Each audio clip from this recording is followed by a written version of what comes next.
Manjeshwaram police സ്റ്റേഷനിലേക്കുള്ള road തകർന്നടിഞ്ഞ് വർഷങ്ങളായെങ്കിലും നന്നാക്കാൻ നടപടിയില്ല. 5ഓളം പഞ്ചായത്തുകളിൽ പ്രവർത്തന പരിധിയുള്ള പോലീസ് സ്റ്റേഷൻ റോഡാണ് ഇങ്ങനെ കടുത്ത അവഗണന നേരിടുന്നത്. This news sponsored by Yenepoya speciality hospital, Kodialbail, Mangalore. പൊതുമരാമത്ത് പാതയിൽ നിന്നും മഞ്ചേശ്വരം പോലീസ് സ്റ്റേഷനിലേക്ക് പോകുന്ന റോഡിലെ യാത്രയാണ് കടുത്ത ദുരിതമായി മാറുന്നത്. 100 മീറ്ററോളം വരുന്ന റോഡ് ഭാഗം തീർത്തും ദുർഘടമാണ്. റോഡ് തകർന്നതിനാൽ പോലീസ് സ്റ്റേഷനിലെത്തുന്ന ആളുകളുടെ വാഹനങ്ങളും പോലീസ് വാഹനങ്ങളും ഏറെ പാടുപെട്ടാണ് കടന്നുപോകുന്നത്. ജനപ്രതിനിധികളടക്കമുള്ള പൊതുപ്രവർത്തകരും രാഷ്ട്രീയ പാർട്ടി നേതാക്കളുമെല്ലാം നിരന്തരം ഇതുവഴി സഞ്ചരിക്കുന്നുണ്ടെങ്കിലും ഇവരെ ആരും ഇത് കണ്ട ഭാവം നടിക്കുന്നില്ല. പതിറ്റാണ്ടുകൾക്ക് മുമ്പ് ടാർ ചെയ്ത റോഡിലെ മെറ്റലുകളെല്ലാം ഇളകി നിൽക്കുന്നത് ഇരുചക്ര വാഹനങ്ങളെ അപകടത്തിൽപ്പെടുത്തുന്നു. അതിർത്തിയിലെ പ്രശ്നബാധിത പ്രദേശങ്ങളിൽ സമാധാനം പുലർത്തേണ്ടുന്ന പോലീസ് സ്റ്റേഷനിലേക്കുള്ള റോഡ് പോലും നന്നാക്കാൻ കഴിയാത്ത അധികാരികൾക്കെതിരെ രൂക്ഷമായ വിമർശനങ്ങളാണ് ഉയരുന്നത്.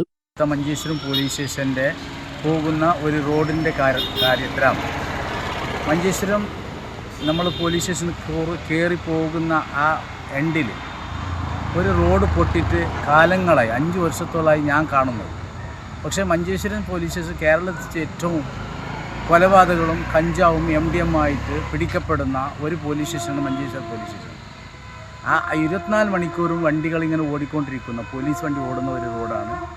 ആ റോഡിൻ്റെ ഒരു അരികിൽ പൊട്ടി അത് കണ്ടിട്ടും കാണാത്ത കൊടുത്ത എല്ലാ നേതാക്കന്മാരും, രാഷ്ട്രീയ നേതാക്കന്മാർ എല്ലാവരും, ഒരാളെ പറയുന്നില്ല, എല്ലാവരും ദിവസം തോറും കയറുന്ന ഒരു പോലീസ് സ്റ്റേഷനാണ്. എല്ലാ രാഷ്ട്രീയ നേതാക്കന്മാരും അതിൽ കയറും ആ റോട്ടിൽ.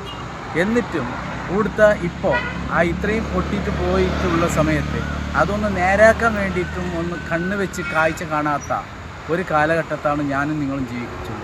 തീർച്ചയായിട്ടും വലിയൊരു അപകടത്തിനാണ് ആ ഒരു സംഭവം, ആ റോഡ് പൊട്ടിയത് വലിയൊരു അപകടത്തിനാണ് നീങ്ങുന്നത് എന്ന് പറയുന്നതിന് ഒരു സംശയമില്ല. അതുകൊണ്ട് അതിൽ അവകാശപ്പെട്ട നിയമപാലകന്മാർ എത്രയും പെട്ടെന്ന് അത് ക്ലിയറാക്കി എടുത്തില്ലെങ്കിൽ ഇതിനു മുന്നിൽ വരുന്ന അപകടത്തിന് അവരായിരിക്കും ഉത്തരം പറയുന്നത്. സ്റ്റേഷനിലേക്ക് കയറുന്ന റോഡിന്റെ ദയനീയാവസ്ഥ ഉത്തരവാദപ്പെട്ടവരുടെ ആരുടെയും ഉറക്കം കെടുത്തുന്നില്ല. 5ഓളം ഗ്രാമപഞ്ചായത്തുകളിൽ പ്രവർത്തന പരിധിയുള്ള പോലീസ് സ്റ്റേഷൻ റോഡിനാണ് ഈ ദുർഗതി. കുണ്ടും കുഴികളും താണ്ടി പോലീസ് വാഹനങ്ങൾ പ്രശ്നബാധിത പ്രദേശങ്ങളിൽ എത്തുമ്പോഴേക്കും പ്രതികളിൽ പലരും രക്ഷപ്പെടുന്ന സാഹചര്യവുമുണ്ട്. ലഹരി കേസുകളും അക്രമക്കേസുകളും വളരെയധികം റിപ്പോർട്ട് ചെയ്യപ്പെടുന്ന സ്റ്റേഷനുകളിൽ ഒന്നുകൂടിയാണ് മഞ്ചേശ്വരം. എന്നിട്ടും നാണക്കേടുണ്ടാക്കുന്ന ഈ കാഴ്ച കരുതി വരുത്തുന്നതിൽ പഞ്ചായത്ത് ഭരണസമിതി കാട്ടുന്ന അനാസ്ഥയ്ക്കെതിരെ പല കോണുകളിലും പ്രതിഷേധം പുകയുന്നുണ്ട്. News bureau, Uppala.